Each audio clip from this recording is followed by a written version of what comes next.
Howdy, it's TUBALCAIN again, and Santa has come early to TUBALCAIN'S workshop. So let me show you 3 different visits that he made.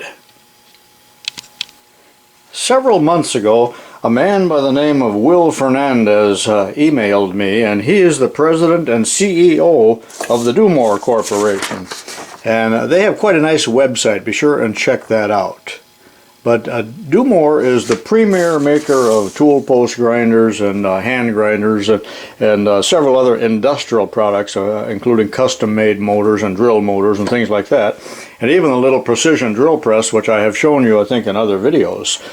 But Mr. Fernandez asked me if it was okay to put some of my videos that are concerning tool post grinders on the Dumore website, and I said, well, sure, go ahead, and I'm glad to have the exposure. And he did. And then a while later he gave me another email saying, give me your shipping address, I want to send you a gift. And I was expecting a refrigerator magnet that said Dumore Corporation, but came home and a big cardboard box on the back porch, and then a smaller cardboard box inside of that, and then this nice blue fitted carrying case inside of that. And this is the number 10 Dumore hand grinder, and it is, you could call it a die grinder also. It has a 1/4 inch collet here, and then in this little accessory pack here it has another smaller collet as well as a cutoff wheel, a complete selection of burrs, a dressing stone, and wrenches here to tighten it up. So I was really excited about that, and we'll put this to good use, and you'll see that in future videos as well. And here's some of their other hand grinders. So they have a line of these. I wasn't aware of that. I thought they just made the number 10.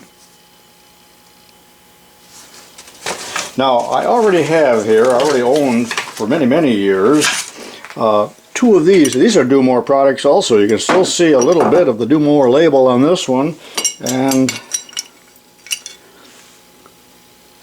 Dumore on that. And what these will do is allow you to convert this hand grinder at his machine for that purpose, tighten this, and it can be held in the tool post grinder and used as a small, it can be held in the tool post of the lathe, I should have said, and can be used as a tool post grinder. And this one would be similar, has a slightly heavier tool holder there for internal grinding, smaller sizes. So I really appreciate that, and thank you, Mr. Fernandez and Dumore Corporation, and really appreciate that. Then Santa Claus came a couple days later to my shop, and there was a priority box with all these items in, sent to me by a man by the name of Paul from out west, and I'm not giving his last name because of privacy and so on, but he sent me here a rather large and generous batch of Loctite products because he knows that I'm a Loctite type of guy. And I really will put these to good use.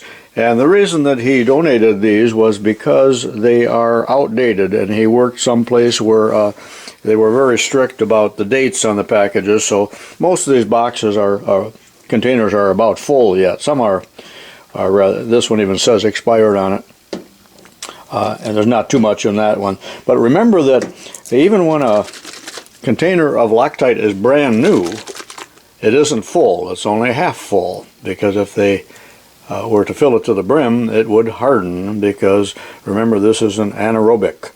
But look what we got here. We got 3 containers of this grade H, which is low strength, and there's the high strength, grade A. Sounds like milk. A couple of these retaining compounds, 635. Grade C is medium strength for threads. 242 is also medium strength. I don't know what the difference is between the two, and I did look up some of these on the website, but some of the information is hard to decipher. And here's some Loctite grade AA weld sealant, but it says that it's also good for threaded fasteners and bearings, sleeves, and so on. There are a couple of these 910s. I'm not sure just what that is. Metal bonding, general purpose. 2 of those, and that's something else. Here's a Loctite 222. This is the size you usually see for consumers, and you know these larger ones are, you know, 50 or 60 bucks a pop, I believe. And some Loctite instant adhesive, 425. Also in the box, interestingly enough, that's a piece of 2-inch diameter brass, about 3.5 or 4 inches long. That'll make a nice flywheel or something in my engine sooner or later. And here's some pins. I don't know if those are stainless steel, but almost look like clevis pins with holes drilled. And then a full roll of solder, Kester solder, 1 pound rosin core, and I have never seen solder this thin, a small diameter. So that'll be handy on some of my real small projects. So thank you, Paul. And then also in the package, this was a pretty good sized package. There's all kinds of tapes here, and I believe they're industrial type tapes. I'm not familiar with them. I mean, it's not duct tape, but for assembly purposes and so on. That one almost looks like foil. Not sure what that is, but I will experiment with these. And you know, I'm always taping something, but it's not general tape that you might use on packaging or something of that nature. So again, thank you, Paul, and hope you enjoyed this, and I still have yet one more surprise for you.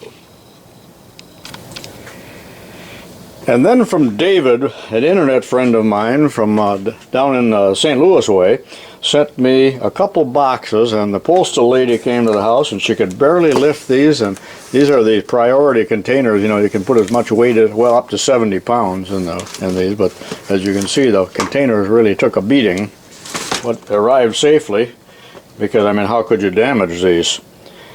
And these are steel slugs, steel shafts, about 4.5 inches in diameter and 11 or 12 inches long, and they must weigh 40 pounds.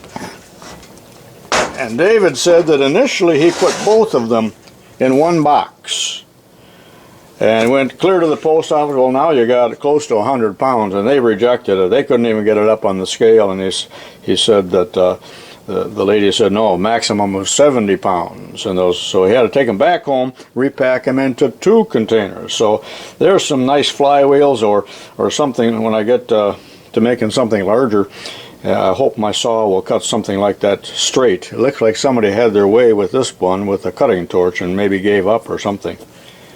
And then also in there's a nice piece of, that looks like it might be hot rolled, rectangular stock. There's some 1-inch square. That'll be very handy. And some, a shaft looks like it's about 1.5, 1 3/4. Piece of tubing. And then a nice chunk of aluminum. So I got a lifetime supply of some of this stuff here. So thank you, David. And hope you enjoyed my little show and tell here of Santa comes early to TUBALCAIN'S, and this is TUBALCAIN'S saying so long for now.